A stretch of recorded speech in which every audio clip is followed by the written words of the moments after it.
Sir, आपका मैं बड़ा आभारी हूँ। आपने मुझे बात करने के लिए समय दिया और हमारे नेता जिस सदन के बारीकी से अपने सारे विचार हमारे सामने रखे हैं। कोई अच्छी बात बोले, लेकिन सबसे ज्यादा अच्छे एलओपी बोल रहा है, क्या हो रहा है? सर एलओपी बोल रहे हैं, क्या हो रहा है?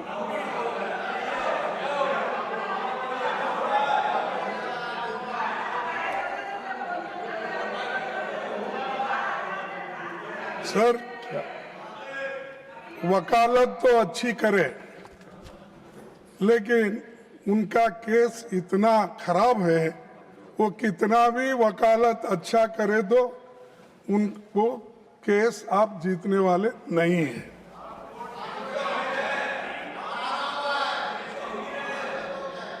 क्योंकि देश की हालत आपने इतना खराब कर दिए है, इसको कोई दुरुस्त करता नहीं। अब हम देखेंगे आगे आने वाले दिनों में क्या हो। सर, सभापति जी, आपका आभार। 6062 शब्दों का विस्तृत भाषण इस सरकार ने तैयार करवाया है, पर कई अहम सवालों पर अभिभाषण मौन है। मैं सदन में सिर्फ 5 जरूरी मुद्दे आपके सामने रखना चाहूंगा। मैं सामाजिक न्याय, सामाजिक सद्भाव, संसदीय लोकतंत्र पर हमला, अर्थव्यवस्था और किसानों मजदूरों की दिक्कतें और विदेश नीति की खामियां पर अपनी बात रखना चाहता हूं और आपके सामने ये दिखाना चाहता हूं कि कितना समय इन्होंने देश के जनता के भलाई के लिए दिया और कितना समय देश के बाहर इन्होंने बिताए, ये आप सभी को मालूम है। ये सोशल जस्टिस, सबसे पहले मैं सामाजिक न्याय पर बात रखूंगा। पिछले 11 सालों में मोदी सरकार ने सामाजिक न्याय के ताने बाने को कमजोर किया है।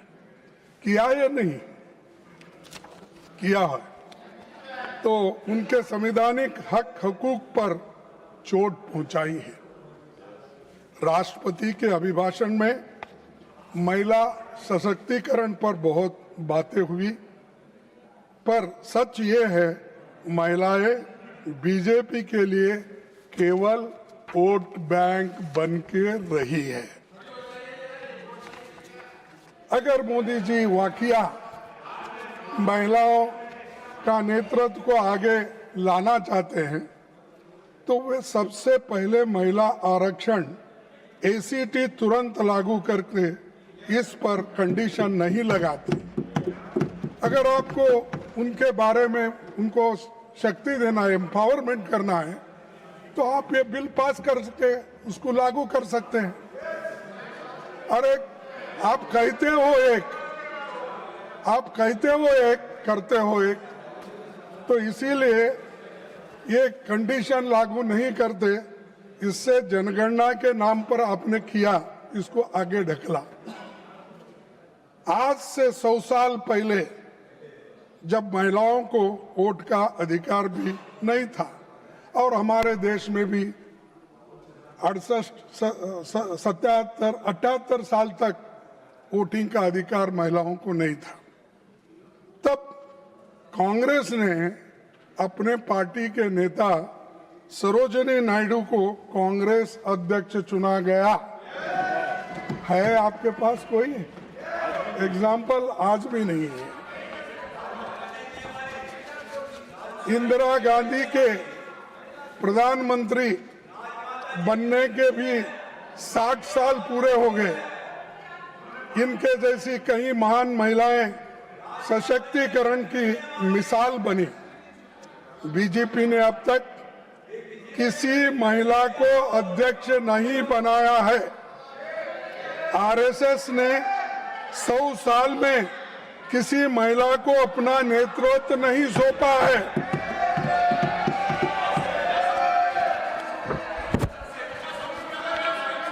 जातिगत जनगणना को मोदी जी और संघ परिवार ने पहले लगातार खारिज किया।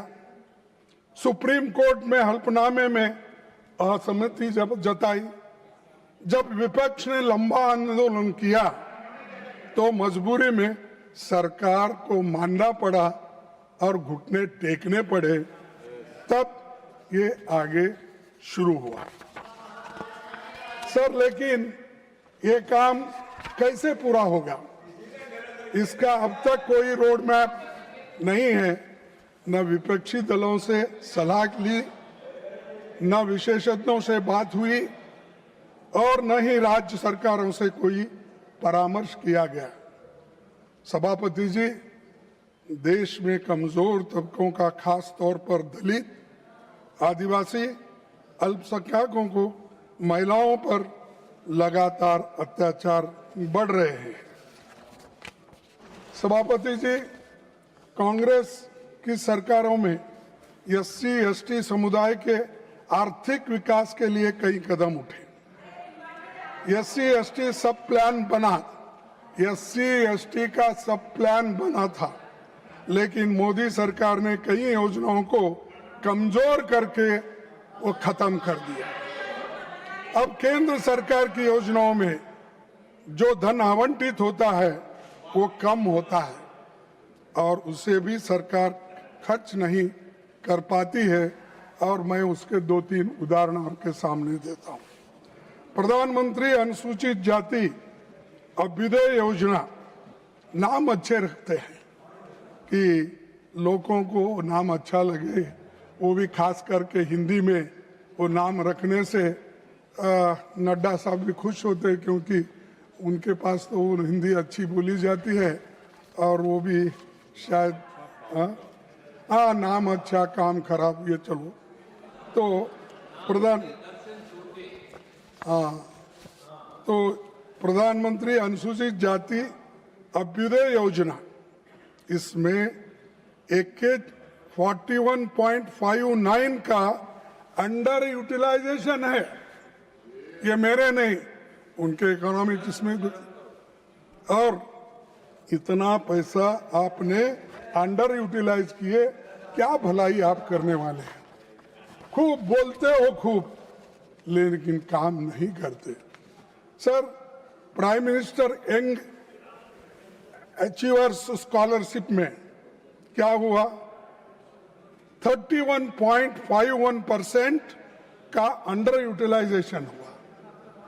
पोस्ट मैट्रिक स्कॉलरशिप में 5.660, यानी कम से कम 6,360 करोड़ में आपने कम से कम 40-50 करोड़ रुपए की कमी की और अंडर यूटिलाइजेशन हुआ उसका। इसके जिम्मेदार कौन है? बातें बहुत बोलते हैं, ये आंकड़े बताते हैं, ये मेरे आंकड़े नहीं, आप जो देते हैं उन्हीं आंकड़ों को लेकर मैं बात यहाँ पर आपके सामने पेश कर रहा हूँ। सभापति, अनुसूचित जातियों, जनजातियों और महिलाओं के खिलाफ अपराध लगातार बढ़ रहे हैं। आंकड़े आप लोग छिपाते रहते हो। अगर आपके आंकड़े आप देखेंगे सोशल जस्टिस के डिपार्टमेंट से हो या क्राइम रिकॉर्ड ब्यूरो से हो, अगर आप मंगाएंगे आपको मालूम होता आंकड़े बढ़ रहे हैं या घट रहे हैं। सबको पता है कि हर अपराध दर्ज नहीं होता। डर, दबाव और व्यवस्था की नाकामी के कारण असंख्य मामले कभी सामने नहीं आ पाते हैं, क्योंकि गांव में डरते हैं लोग, जो ये केस अगर रजिस्टर हुआ हमको गांव में रहने देते या नहीं। ये मुश्किल से अत्याचार भी अगर होता है अपने मर्यादा को डर के महिलाएं और SC ST उनको सपोर्ट नहीं रहने की वजह से वो डर के वो भी लोग पुलिस तक नहीं जाते। हर घटना रिपोर्ट नहीं होती, इस कारण जातिगत हिंसा करने वालों की बढ़ावा उन करने वालों का और उनको प्रोत्साहन मिल रहा है।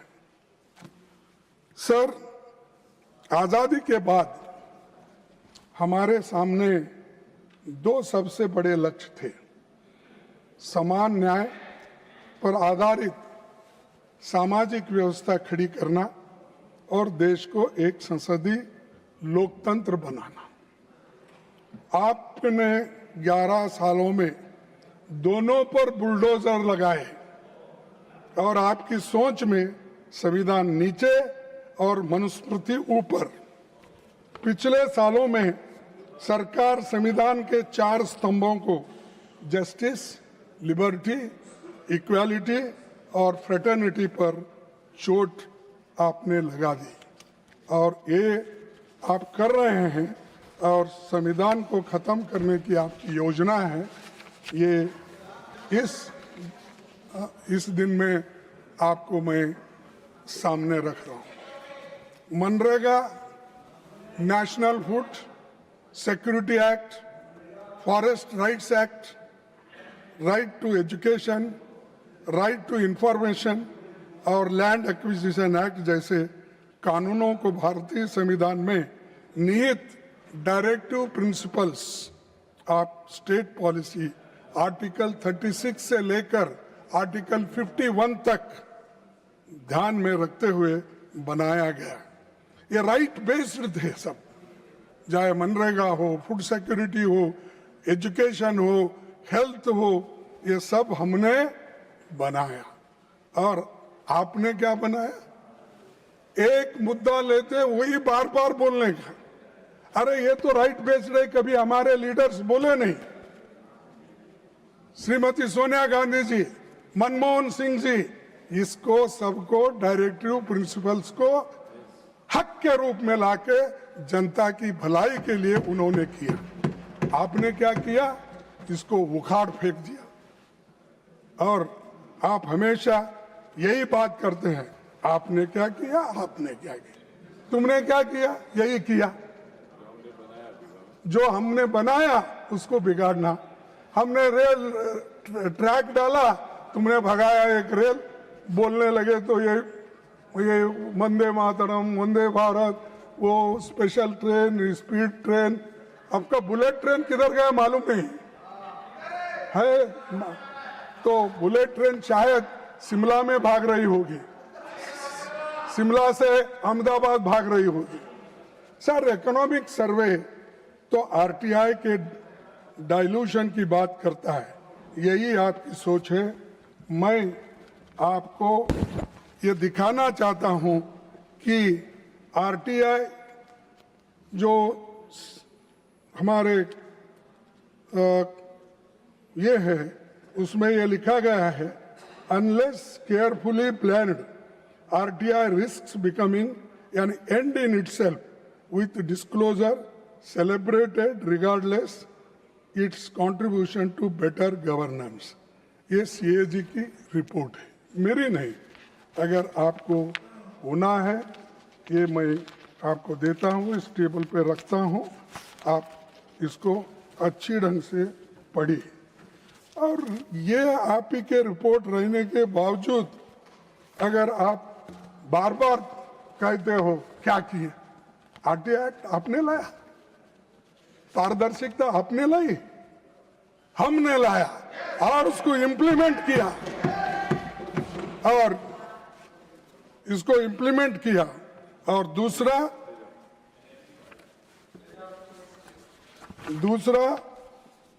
इकोनॉमिक सर्वे में जो कुछ अपनी बातें उन्होंने रखी, नड्डा साहब ने, वो सिर्फ उनके लिए जो सूट होता है वो रखे, ये क्यों नहीं बोले? तीसरी चीज, मणिपुर जला, सरकार मौन रही। नेतृत्व की असफलता इसमें है। सामाजिक सद्भावना की बात मणिपुर के बिना अधूरी है। वहां दो समुदाय के बीच हिंसा, कम से कम 200 से अधिक लोगों की मौत, 70,000 से ज्यादा डिस्प्लेस्ड हुए। आपने मणिपुर को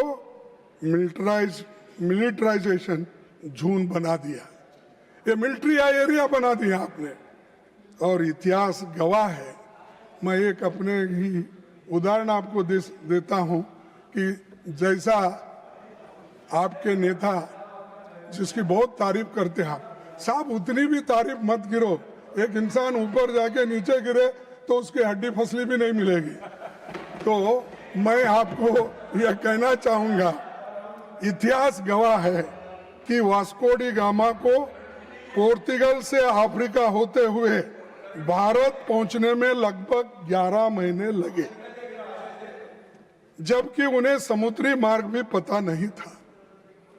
क्रिस्टोफर कोलंबस को स्पेन से नॉर्थ अमेरिका पहुंचने में करीब 2 महीने लगे, और लेकिन इतनी बड़ी मानवीय त्रासदी और विपक्ष की लगातार मांग के बावजूद हमारे प्रधानमंत्री दिल्ली से मणिपुर पहुंचने को 2 साल लगे।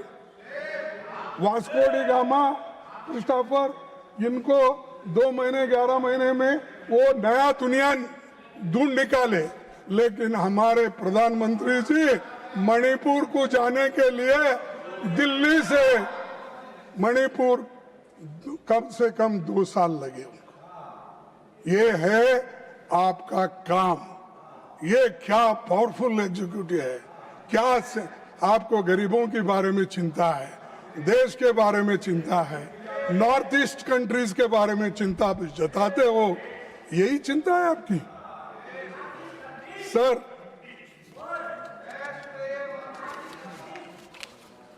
और मैं और भी बताना चाहता हूं सर, कम्युनल जहर और भारत की आत्मा पर हमला, सर सामाजिक सद्भाव के लिहाज से देश बेहद खतरनाक दौर से गुजर रहा है। भारत की पहचान सदियों से diversity of thought and practice रही है। ये कई धर्मों और संस्कृतियों की जन्मभूमि रहा है, जहां वे आपसी सद्भाव के साथ फले फूले। हाल में उत्तराखंड में, आप नजदीक है, तो बीजेपी सरकार ने एक दीपक, जिन्हें अपना नाम मोहम्मद दीपक रख लिया था, एक मुकदमा दर्ज करा दिया, जो सद्भावना की रक्षा के लिए खड़ा हुआ था। जब रक्षक की भक्षक बन जाएगा, रक्षक की भक्षक बने, तो आम आदमी रक्षा कहा, आम आदमी को रक्षा कहाँ है। एक आदमी झगड़ा सुलझाने के लिए, उनको जब कुछ समाधान करने के लिए जाते हैं, उसी को आप धमकी देते हो, मारते हो, खत्म करते हो। ये इसका नाम, इसीलिए मैं कहता हूं, सहिष्णुता आपके पास नहीं है। आप सिर्फ पोलराइजेशन की पॉलिटिक्स करते हो, वोटों के लिए लड़ते हो और बड़े बड़े भाषण करते हो, सिर्फ पोलराइजेशन के लिए, देश के लिए नहीं।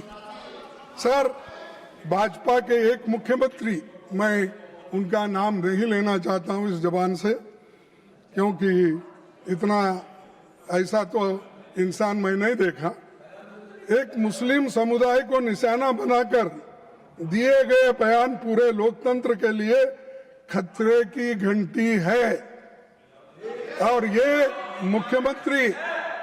मुख्यमंत्री हमेशा पोलराइजेशन की बात करता है, हर एक को झगड़ा लगाता है, हर एक जगह मुसलमानों के खिलाफ बात करता है। भाइयों, देश में सेलेक्टिव टारगेटिंग,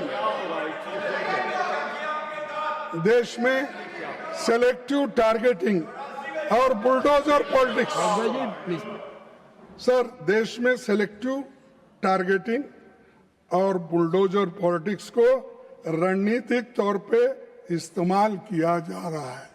नड्डा साहब, ये आपकी रणनीति है और आप इसी राह पे चल रहे हो, लेकिन आप दिल से तो नहीं चाहते ये, लेकिन मजबूरी है कि आपको मोदी साहब कहते हैं तो आपको कहना ही पड़ता है। तो इसीलिए मैं आपसे विनती करूंगा सर, अरे मैं 60 साल में मेरा ही एक अलग उसूल है, मैं करते जा रहा हूं। सभापति जी, मध्य प्रदेश, उड़ीसा, दिल्ली, छत्तीसगढ़ और केरल आदि राज्यों में चर्चेस पर भी हमले हो रहे और क्रिसमस पर हमले बढ़ जाते हैं। सर मोदी जी केरल में चुनाव आने पर चर्च की प्रार्थना में जाते हैं, दिल्ली में जाते हैं, प्रार्थना में भाग लेते हैं, पर उन पर होने वाले अत्याचार, हमलों पर खामोश रहते हैं, मौन रहते हैं। सर, माइनॉरिटीज के खिलाफ objectionable, inflammatory and divisive speeches को बढ़ावा दिया जा रहा है। ईसाइयों और मुसलमानों के खिलाफ जहर उगले बिना उनको खाना हजम नहीं होता आपको। इसीलिए मैं कहना चाहता हूं, कम से कम आपके लोगों को बोलिए ऐसा जहर उगालना बंद कर देना। अरे आपको पावर मिला है, उसका ठीक ढंग से इस्तेमाल करो। उसके बजाय पोलराइजेशन के लिए, वोटों के लिए जहर मत दे दो लोगों को और देश मत तोड़ो। और इसके बजाय आप अपना खुद आप सोचिए इसके बारे में। बीजेपी का प्रवक्ता बनने के क्वालिफिकेशन ये है इनके पास, हेट स्पीच। जो ज्यादा मुसलमानों के, ईसाइयों के खिलाफ बोलेगा वो बड़ा बहादुर आदमी इनमें है, बड़ा ज्ञानी आदमी और बड़ा वो क्या है, इनका प्रोटेक्टर बनता है। वो गालियां देना एक ही काम उनका, औरत हो मर्द हो, वो क्या उसमें कोई फर्क नहीं, उनका प्रवक्ता है। सर, इससे देश की छवि के नुकसान पहुंच रहा है और साथ ही कॉन्स्टिट्यूशन का कोर वैल्यूज भी कमजोर हो रहे हैं। हमें तकलीफ है कि राष्ट्रपति जी, जिन्होंने गरीब और कमजोर तबके की पीड़ा को खुद देखा है, उनके अभिभाषण में इस गंभीर चिंता की कोई झलक नहीं है। मैं अभिभाषण पे ही बोल रहा हूं, नड्डा साहब, हमें तकलीफ है कि राष्ट्रपति जी, जिन्होंने गरीब और कमजोर तबके की पीड़ा को खुद देखा है, समझा है, उनके अभिभाषण में इस गंभीर चिंता की कोई झलक नहीं दिखती, क्योंकि आपने जो कहा, जो लिख के दिया, वही पढ़ना पड़ता है, वही उन्होंने पढ़ा। क्या आप विकसित भारत नफरत और विभाजन की बुनियाद पर खड़ा करना चाहते हैं? और अगर ऐसी ही आपका रवैया रहा, देश आज ना कल आपको देश के टुकड़े करने के लिए आप ठहरे हुए हैं, ये मैं कहना चाहता हूं। अब संविधान और संसद के प्रति इनकी सोच पर चंद बातें करूंगा। संसद में शॉर्ट नोटिस क्वेश्चन कभी एडमिट किया सब? हाफ एन आवर डिस्कशंस और प्राइवेट मेंबर बिल्स अब अहमियत नहीं रखते, जबकि ये हथियार आम जनता की पीड़ा और ज्वलंत मुद्दों को सदन में लाने का माध्यम है। इसीलिए मैं आपको वो भी इस सदन के सामने रखूंगा कि किस ढंग से आप ये बिल्स को discussion, half an hour discussion को, शॉर्ट नोटिस, कैसा आप अलाउ ही नहीं करते डिस्कशन के लिए। तो इसीलिए मैं डिटेल में नहीं जाना चाहता हूं। मैं यहाँ पर वो बना के लाया हूं। आपने क्या यूपीए टाइम में 3004 half an hour discussion, half an hour discussions admitted 30, half an hour discussion held 19। NDA सरकार के जमाने में 66 half an hour discussions filed और उसमें half an hour discussions admitted 3, चर्चा 2। और एक बार पढ़ो। तो ये आपका काम है, ये भी मैं सदन के सामने रखना चाहता हूं। और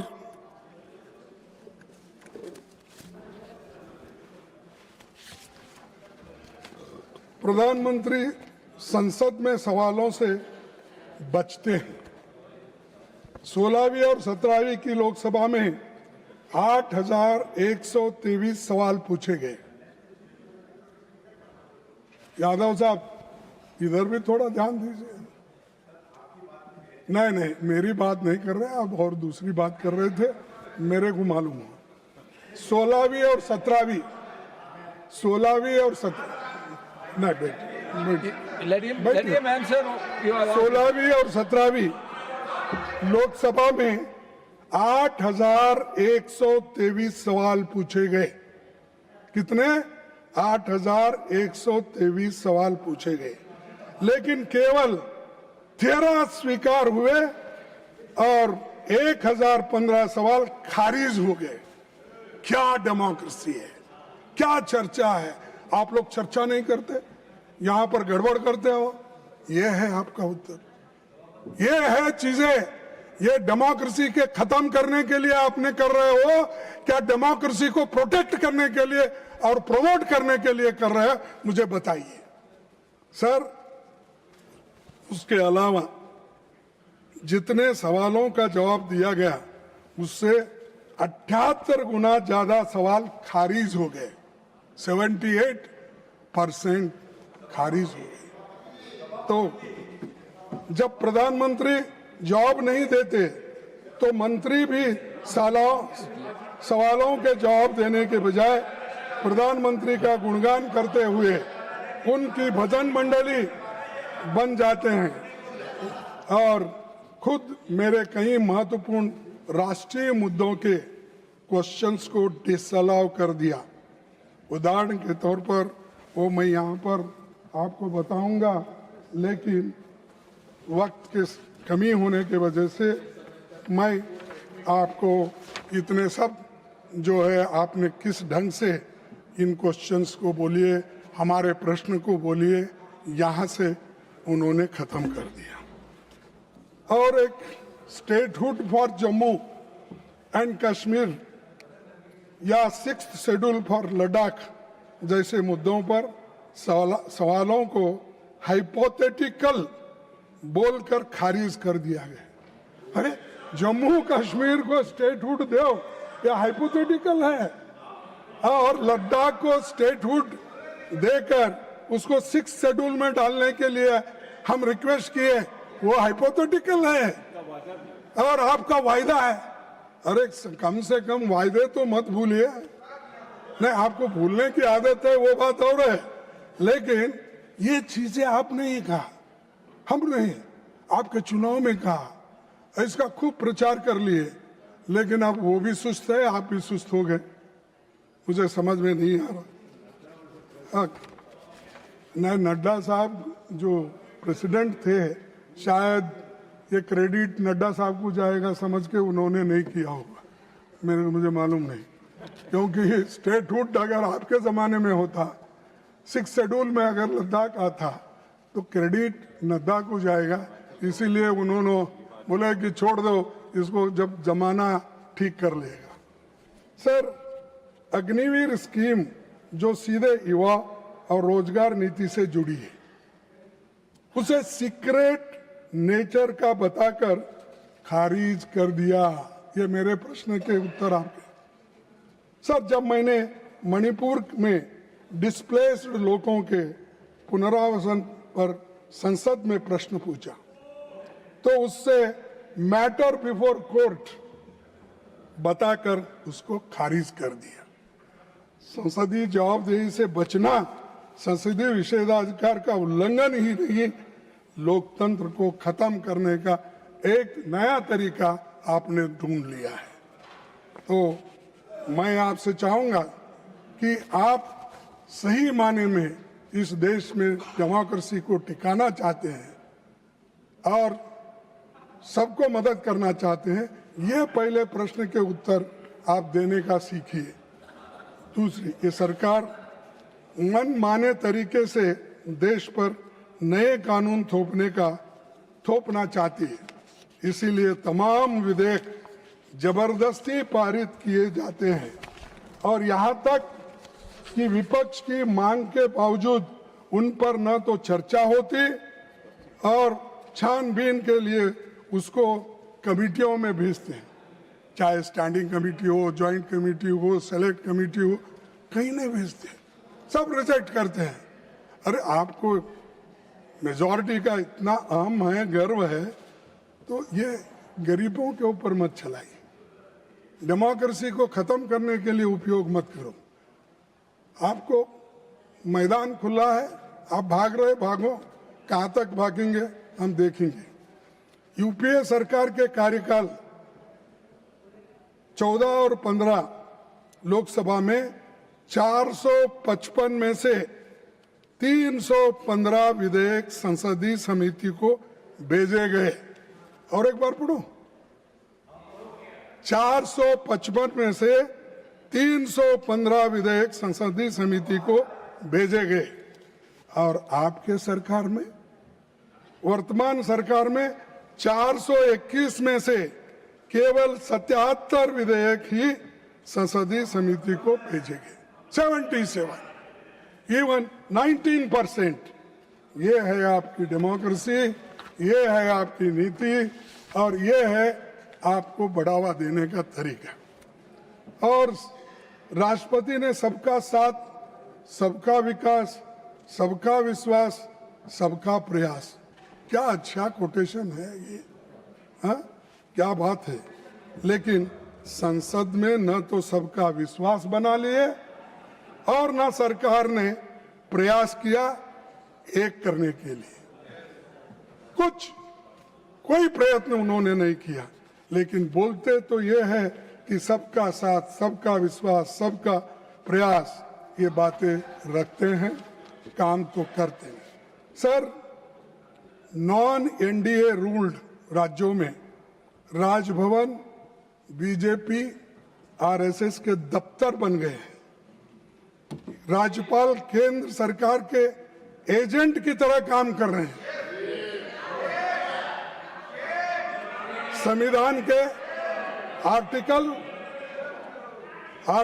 154 के अनुसार राज्यपाल राज्य का कार्यकारी प्रमुख होता है और उनसे अपेक्षा की जाती है कि वो सभी मामलों में मंत्रिपरिषद की सलाह पर ही कार्य करे।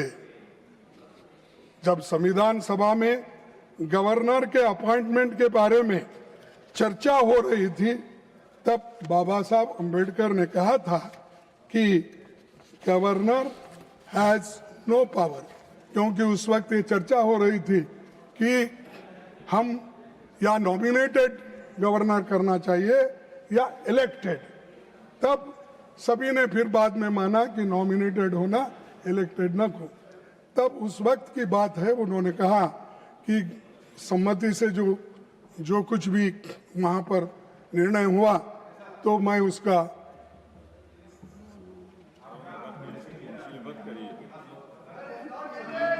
नॉट इन बड़े आदमी है नॉट सर, मैं सम्मानित नेता है। 1 minute you give. No sir, No, he asked you 2-3 times. अरे Let us listen what he wants to sir, say. इनको इतिहास बहुत पता है। ये इतना बता दें, रामलाल जी ने आंध्र प्रदेश में क्या किया था, ये देखो, हंसराज भारद्वाज जी ने कर्नाटक में मैं क्या बोल किया रहा था, अरे मैं बोल रहा हूँ आज की बात, रमेश भंडारी जी ने मैं कह रहा हूँ आज की बात, आपकी करतूत, और बाद में आपके नेता की करतूत में बात कर रहा हूँ। तुमने वो कर्नाटक हाई किया कोर्ट पीछे और कितने दिन रामाराव जी बोलेंगे? जो आए थे कितना दिन यही परेड बोलते करने, जाएंगे? उनके बारे में बताएंगे तो ये देश के लोकतंत्र के लिए अच्छा रहेगा। सर ये कितने दिन ये बोलते बोलते फिरेंगे? और governor has no power to interfere with the internal administration of a provincial ministry state में। सर कर्नाटक, तमिलनाडु और केरल हर जगह राज्यपालों ने कैबिनेट से पारित भाषणों से इनकार किया है। क्या साहब आप क्या आपने कभी ऐसा इनकार करते हैं? गवर्नमेंट का कोई स्टेटमेंट है, उन्होंने पढ़ने दी है हमने। अभिभाषण भी जो होता है प्रेसिडेंट का वो पढ़ते हैं, हमको मालूम है उसके पीछे किसका हाथ है, कौन किसने बोला, क्या क्या आपने कहा, वही लिखते हैं। सर मैं जिक्र करना चाहता हूं कि कर्नाटक विधानसभा से पारित हेट स्पीच बिल जो सद्भाव की दिशा में एक बड़ा अहम बिल था, उसे रोक दिया गया।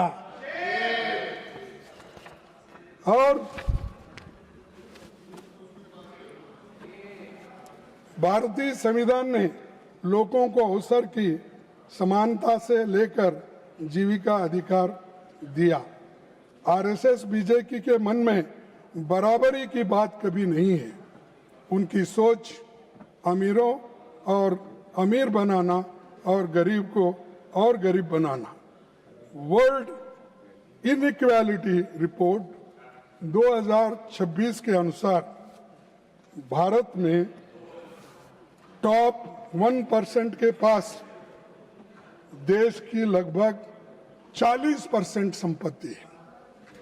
टोटल वेल्थ सिमट चुकी। और टॉप 10% 2/3 यानी 65% है हाउस होल्ड असेट्स के मालिक। और मैं कहूँगा इनकम के स्तर पर भी टॉप 10% के अकेले 58% नेशनल इनकम ले जा रहा है, जबकि बॉटम 50% सिर्फ 15% पे छोड़ दिया गया। 50% लोग, सिर्फ 15% असेट उनके पास है। क्या इस इनइक्वालिटी को आप दूर करने में लगे हैं? हमारे को बोले गरीबी हटाओ, आपने क्या किया, आवास क्या किया। मेरे को बताइए, ये तो मेरा रिपोर्ट नहीं है, ये तो आप अभी रिपोर्ट करते ना, मोदी जी का वर्ल्ड इकोनॉमिक रिपोर्ट, वो रिपोर्ट पढ़े आप। मैं पढ़ रहा हूं वर्ल्ड इनइक्वालिटी रिपोर्ट। हाँ पढ़। तो आपकी ग्रोथ की सोच पसंदीदा चुनिंदा पूंजियों के लिए मेहनतकश लोगों की दिक्कतों से आपका कोई मतलब नहीं। यही आपका विकसित भारत है और यही आपकी सोच है।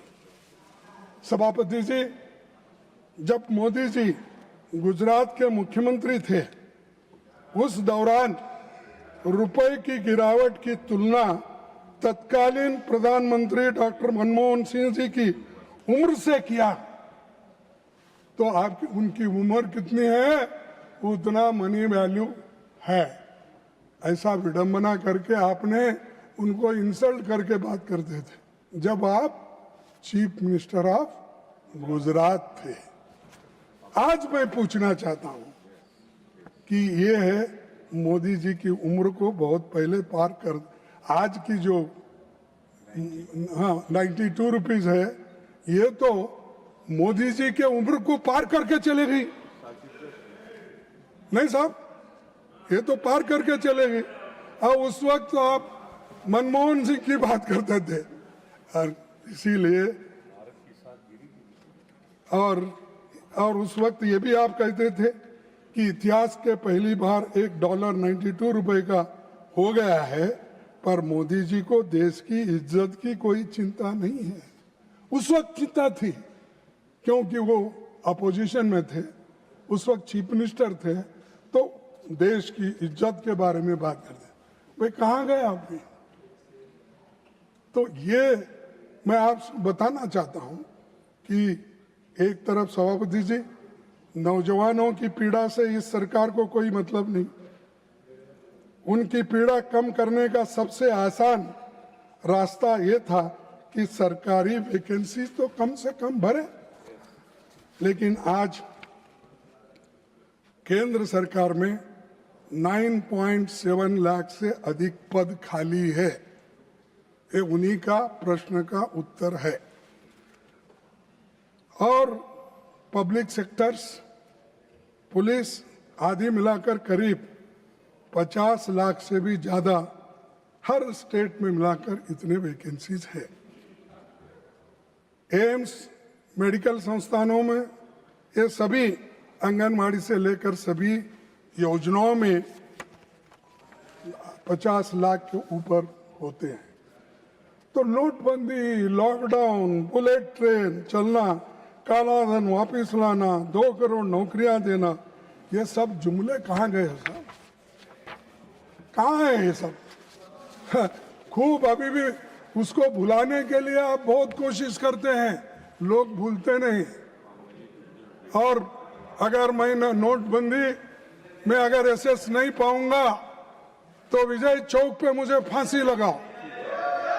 हाँ, इसी चौराहे पर फांसी लगाओ। जब नोटबंदी हो गई उस वक्त भी यही बोले, काला धन का यही बोले, 2 करोड़ नौकरी का भी यही बोले। कितने झूठ बोलते हो, कितने असत्य बातें करते हो। कोई, हमको तो शर्म आता है, अब आपको आता नहीं, मैं कैसा?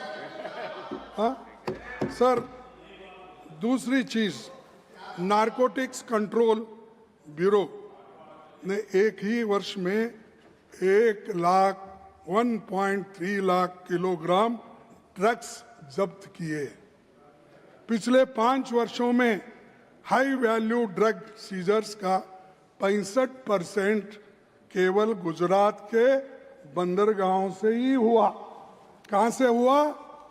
गुजरात के बंदरगाह। वहां कौन रहते हैं? कौन रहते हैं? मोदी साहब, उनका एरिया है। और वो कौन है? होम मिनिस्टर कौन है? शाह साहब है। अरे ये गांधी जी का प्लेस है, गांधी जी की जगह है, उस जगह और आप बड़े अपने आप को पावरफुल समझते हो। कहां गई आपकी मर्दानगी? कहां गई? आप रोक नहीं सकते नारकोटिक का, आप रोक नहीं सकते निशाबंदी को। आप शाकाहारी की बात करते हैं, लोगों को निशा का इधर डोज देते हो। सर, प्रधानमंत्री जी और गृह मंत्री जी के गृह राज्य में इतनी बड़ी मात्रा में नशीले पदार्थ पहुंच रहे हैं, ये किसके पोर्ट से?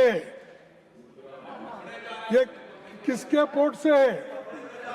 अरे ये अदानी के पोर्ट से आते हैं। और ये लोग अदानी के पोर्ट से आते हैं, आपको कंट्रोल नहीं कर सकते उसको, तो रोज आपके पास फ्री रहता है आजू बाजू में। तो ये आपका चाल और चलन है, आपकी नीति है। तो मैं आपसे यही करूंगा सर, अब युवाओं का बेहतर भविष्य के लिए जोखिम भरे रास्ते से अमेरिका, कनाडा और यूरोप तक जाते हैं, वो मारे मारे फिरते हैं। आप लोग हजारों नौजवानों को इजराइल जैसे एक्टिव वार जोन में फिलिस्तीन मजदूरों की जगह काम करने के लिए भेजते हो। सर, आज मैं प्रधानमंत्री से पूछना चाहता हूं, थ्रो नड्डा साहब, क्योंकि वो यहाँ नहीं है, तो एक्टिव वार जोन में मजदूरी के लिए अपने नौजवानों को भेजना, क्या आप भारत का सम्मान बढ़ा रहे हो? इससे सम्मान बढ़ता है आपका।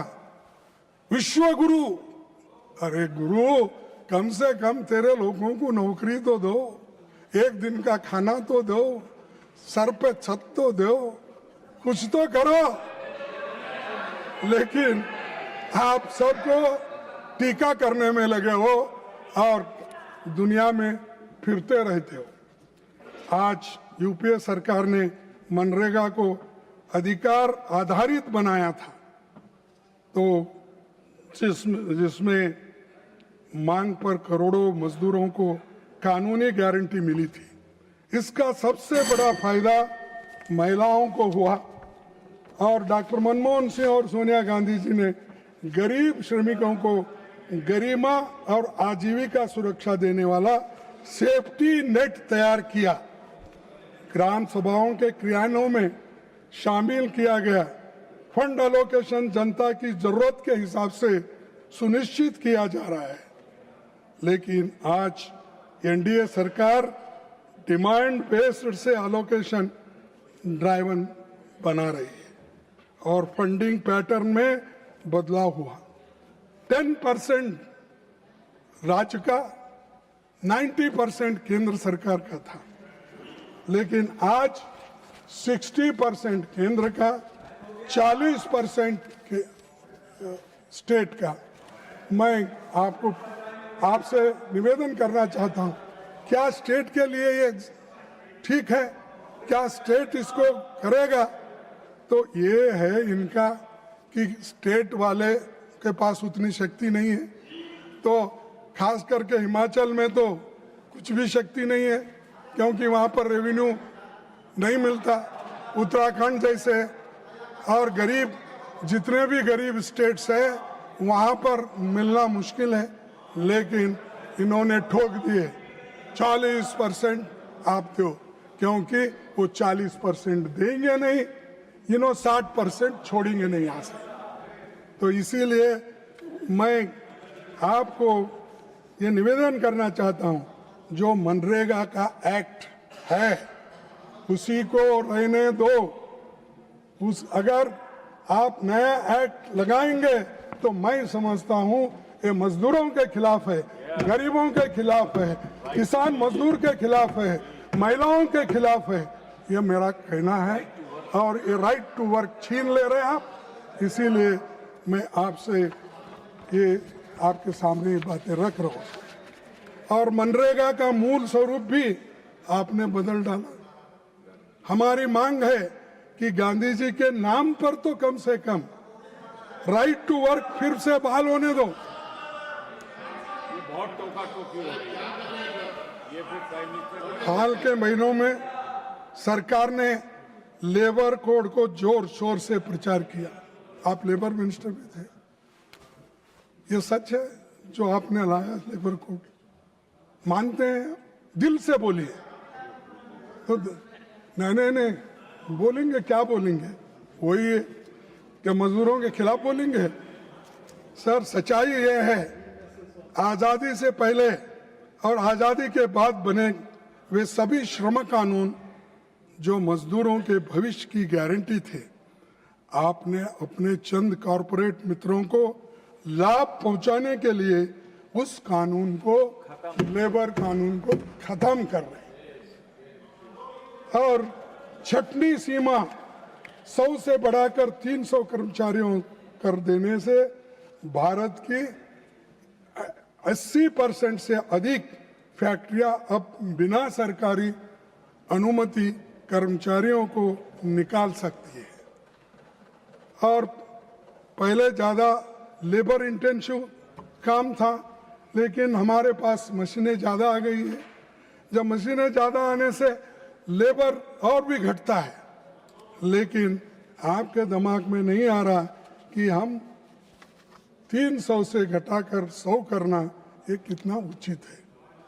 और आप ये हैंडलूम्स का तो आपको मालूम है, अब वो इलेक्ट्रिसिटी आने से, मशीनरी आने से, वहाँ जितने लोग पहले हैंडलूम में काम करते थे या खादी भंडार में काम करते, वो सब घट के जा रहे। तो ये जो लेबर कोड है, इस लेबर कोड ये मजदूरों के खिलाफ है, आम जनता के खिलाफ है। इसीलिए इसको पहले 8 घंटे काम करना, ये जो था उसी को वैसा ही रखना चाहिए। और सर, और एक मैं कहूँगा कि ये दूसरा चीज़ है कि यूनियन को दबाना। और आपका यूनियन, बीजेपी का यूनियन यही चाहता है, वो आपके खिलाफ स्टेटमेंट तो देता है लेकिन बाहर नहीं आता, क्योंकि उसको कोई तो लड़ना कोई तो लड़ने दो, मेरे को फायदा जो होता वो ठीक है। सर, डॉक्टर बाबा साहब अम्बेडकर ने जब वो वाइसराय एग्जीक्यूटिव काउंसिल में लेबर मेंबर थे, उन्होंने भारत में पहली बार 8 घंटे काम का नियम बनवाया था, जो तब 14 घंटे था। तब ब्रिटिश गवर्नमेंट में वहाँ के लोगों को 8 घंटे का था, लेकिन यहाँ के लोगों को 14 घंटे का था। तब उन्होंने लेबर मेंबर के नाते, उन्होंने उस वाइसराय काउंसिल के मेंबर के नाते उन्होंने कहा कि आपको 8 घंटे और हमको 14 घंटे, ये हम मानते नहीं। उन्होंने 8 घंटे ही रखवाया और मिनिमम वेजेस एक्ट उसी वक्त शुरू हो गया। उसके बाद डॉक्टर अंबेडकर द्वारा रखी गई नींव को खत्म कौन कर रहे हैं? बार बार उनका भी नाम इलेक्शन में लेते हो, आप ही खत्म कर रहे हो। जो मजदूरों को मिलने का हक है उसको कुचल रहे हो, यूनियन को कुचल रहे हो। अरे एक तरफ गरीबों की बात करते हो और दूसरे तरफ आप उनको खत्म करने की बात करते हो। सर, मैं 11 साल पहले अच्छा दिन का वादा आपने किया था, लेकिन आज प्रदूषण की धूम में अच्छे दिन दिखाई नहीं दे रहे। प्रदूषण इतना है कि वो आपके अच्छे दिन कहाँ हैं वो दिख रहा ही नहीं। आपको दिख रहा है? सर, 11 साल की नाकाम नीतियों का नतीजा यह है कि लोग अब जीने के लिए हवा खरीदने को मजबूर हो गए हैं। 90,000 करोड़ का एंटी पॉल्यूशन डिवाइसेस का बाजार खड़ा हो गया है। ईज ऑफ बिजनेस की बात करने वाले ईज ऑफ ब्रीदिंग नहीं दे पा रहे। तो इसलिए मैं आपसे यही कहूंगा कि आपके गलतियों को छुपाने के लिए आप इधर उधर की बात मत करो, सीधा आओ। भाई गलती है, इसको सुधार लेंगे कहो, लेकिन उधर आप देखना नहीं चाहते। सभापति जी, संसद सत्र चल रहा है। इस बीच भारत अमेरिका ट्रेड डील हुई, लेकिन उसके बारे में सांसदों को सरकार से नहीं बल्कि राष्ट्रपति ट्रंप से पता चला। सरकार से नहीं, राष्ट्रपति ट्रंप से चला। हमारा संसद चल रहा है।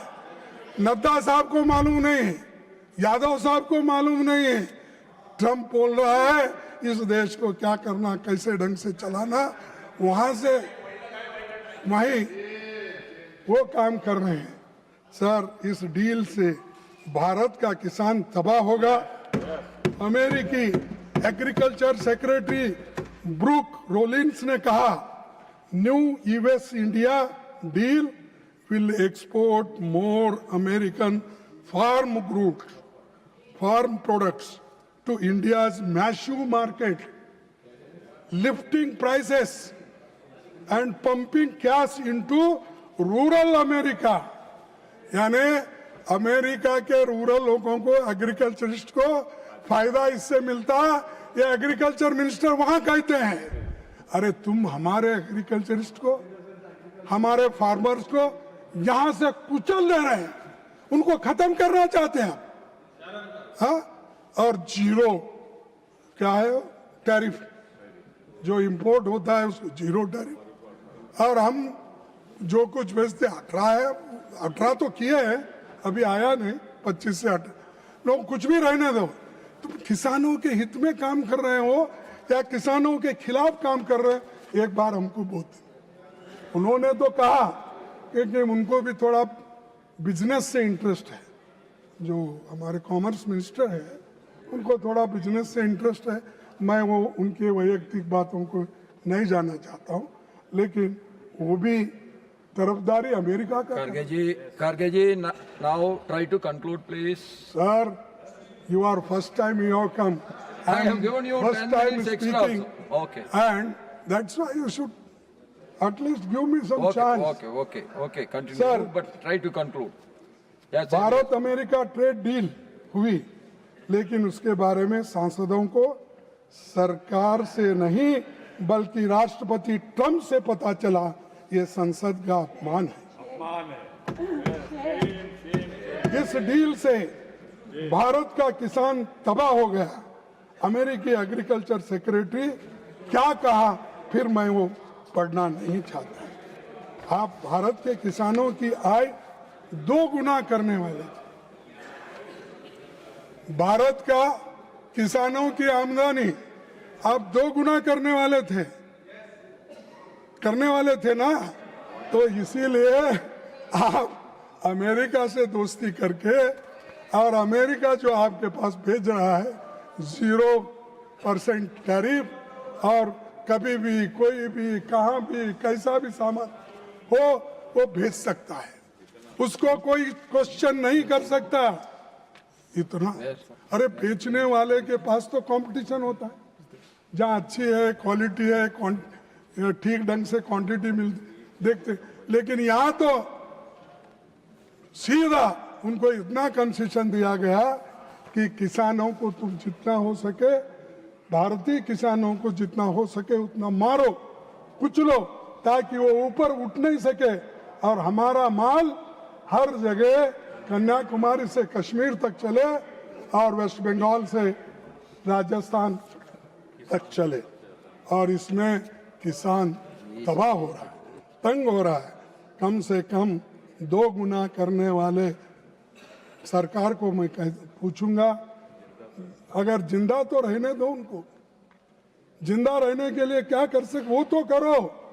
आपके हाथ से 2 गुना करने का नहीं होता, लेकिन जहाँ है वहीं तो उनको रखो। मामूली आमदनी वाले भारतीय किसान हेवीली सब्सिडाइज्ड अमेरिकी कृषि उत्पादनों का कैसा मुकाबला करेंगे। आपने 11 साल में हमारे किसानों को कमजोर ही किया है। सभापति जी, भारत के एक कृषि प्रधान देश है, सबसे बड़ी आबादी खेती पर निर्भर है। आपको हमारे कृषि उत्पादनों पर सोचना था, पर आप किसी और तरह आप राह पे चल रहे हो। यदि कृषि आयात बढ़े तो भारत की एमएसपी प्रणाली पर दबाव पड़ेगा। आपने इस बजट में भी किसानों के हक में कुछ नहीं किया। आपने बिना तैयारी के करोड़ों भारतीय किसानों को बेहद संपन्न अमेरिकी किसानों का मुकाबला के लिए आप खड़ा कर रहे हैं। इस बात को समझने के बिना भारत का बाजार खोलना हमारे किसानों को बर्बादी की ओर ढकेलना ये है। सर, प्रधानमंत्री जी को मैं याद दिलाना चाहूँगा कि किसानों के 1 साल चले विराट आंदोलन के बाद आपको संसद से 3 काले कृषि कानून को बुलडोज करना पड़ा, तो वो आपने बाद में आंदोलन के बाद आपको वापस लेना पड़ा। और ये काले कानून वापस लेने के बाद भी आप फिर ये गलती कर रहे हो, अमेरिका के गले जाके कर रहे। ये मेरा फ्रेंड है, मैं सुबह उठते ही चाय पे गपछुप करते हैं, वो करते हैं, क्या क्या की बातें बोले। हाँ, और मेरा दोस्त है और उसे चुनाव में गए, हारे। हाँ, तो ये सब होने के बावजूद भी एक बार फिर से किसान आंदोलन उठेगा और वो लोग जब रास्ते पे उतरेंगे तो आप कहीं के नहीं रहेंगे। आपको जैसा वो वापस लिए, ये सब चीजें आपको वापस लेना पड़ेगी। सर, आखिरी चीज मैं आपके सामने बताना चाहता हूं, सभापति, ये किसान विरोधी ट्रेड डील है। बहुत सी डील विफल विदेश का नीति का नतीजा है। प्रधानमंत्री जी, जबरन गले मिलने, विनयन होता शादी सम्मेलन में शामिल होने और दूसरे देशों के चुनाव में प्रचार करने से देश आखिरी देश को आखिर क्या मिलेगा? विश्व मंच पर अमेरिका बार बार भारत का अपमान करता है। राष्ट्रपति ट्रंप दावा करते हैं कि उन्होंने भारत पाक युद्ध को ट्रेड की धमकी से रोका और मोदी जी ने उन्हें खुश करने के लिए रूसी तेल आयात घटाया, बंद कर दिया। अब ट्रंप घोषणा कर देते हैं कि भारत वेनेजुला से तेल खरीदेंगे। वेनेजुला से तेल अरे आप जहां बोल रहे हैं वहां ही खरीदना। आप किसके दुकान पे जाओ थे उसी पे जाना। ये मोदी जी की जो झुके हैं, टिकने घोटे हैं और नाक रगड़ रहे हैं, ये गलत है। अब मैं ये सवाल उठता है कि हमारी सॉवरेंटी पे जब हमला हो रहा है, जब ट्रंप के कंट्रोल में जब हम गए हैं, तो आप ही सोचिए हमारी हालत विश्व में क्या है। सर, हमारा सबसे करीबी पड़ोसी नेपाल, चीन, ये सब लोग आज मिल रहे हैं और भारत के काला पानी, लिपू लेक और लिम्पियाधुर जैसे क्षेत्रों पर नेपाल अपना दावा कर रहा है। 71 के बाद पहली बार बांग्लादेश, चीन और पाकिस्तान के साथ नजदीक आ चुके हैं और बांग्लादेश में हिंदू अल्पसंख्यकों पर हमले हो रहे हैं, फिर भी हमारी सरकार चुप है। और मोदी जी हमेशा बात करते हैं सबका संरक्षण करूंगा।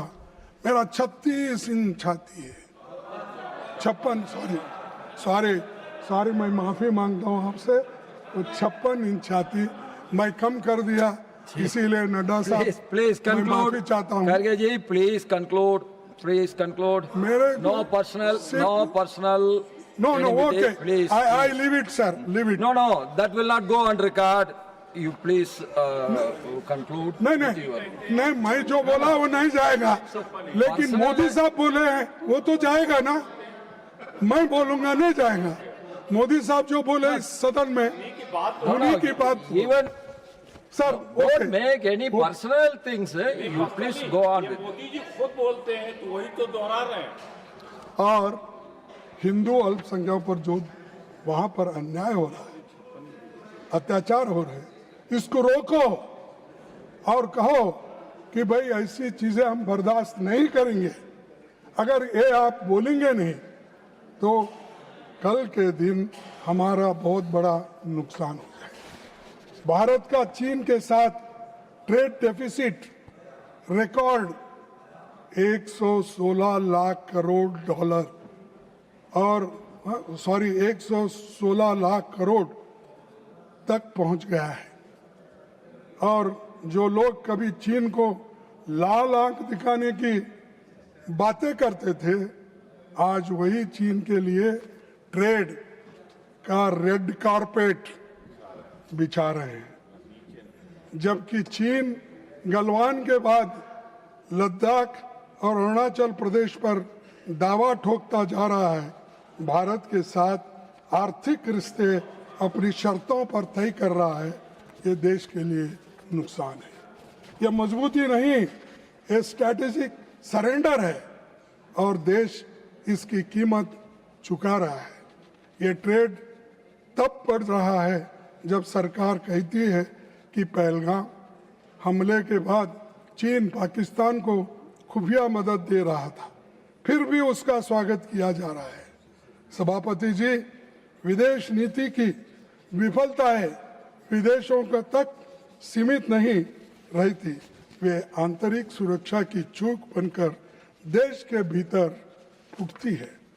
2014 के बाद से इस सरकार के कार्यकाल में 2300 से अधिक आतंकी हमले, जिनमें करीब 1000 भारतीयों ने अपनी शहादत दी।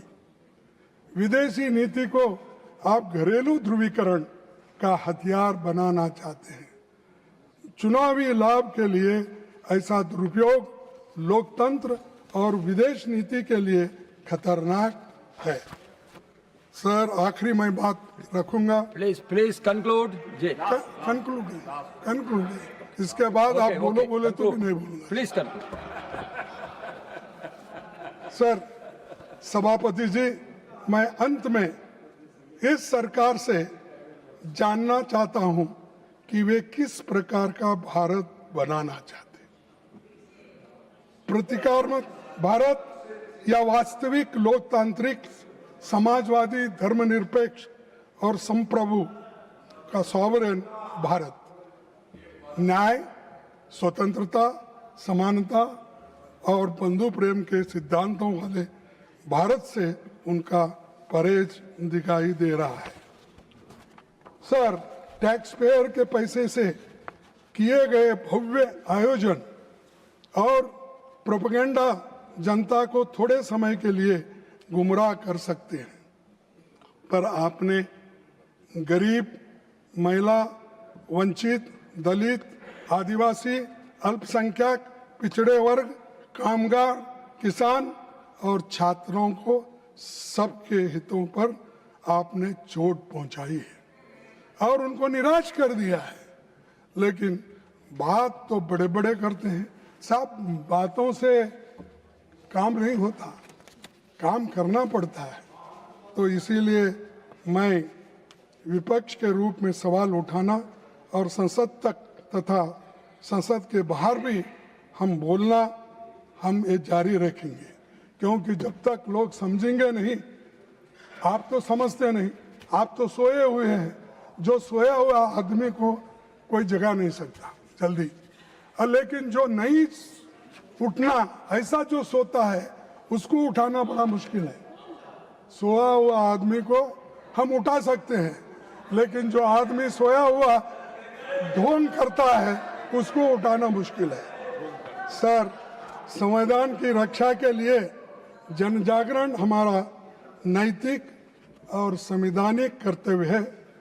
मैं आखिरी में एक बात बोल के अपने बात को समाप्त करता हूं, कम से कम इसको दे। सर, मोदी जी को क्या है, कुछ ना कुछ भाषण देना, लोगों को गुमराह करना, उन्होंने भी ऐसा ही करते। नड्डा साहब कम किए, आपके तरफ कम देके, अपने एमपी के तरफ ज्यादा देके, लेकिन आप कम देखे। लेकिन Please conclude. Please conclude. लेकिन मोदी साहब हमेशा ऑडियंस को कैसा बोलते हैं, अपने एमपी को बोलते। तो वैसा ही आपकी नफरतें बताती है, आपकी नफरतें बताती है कि आपको प्यार की जरूरत है। आपकी नफरतें बताती हैं कि आपको प्यार की जरूरत है। जीत ने अंधा कर दिया है तुम्हें, जीत ने अंधा कर दिया है तुम्हें, आपको एक हार की जरूरत है। धन्यवाद। जय हिंद, जय संविधान। Yeah.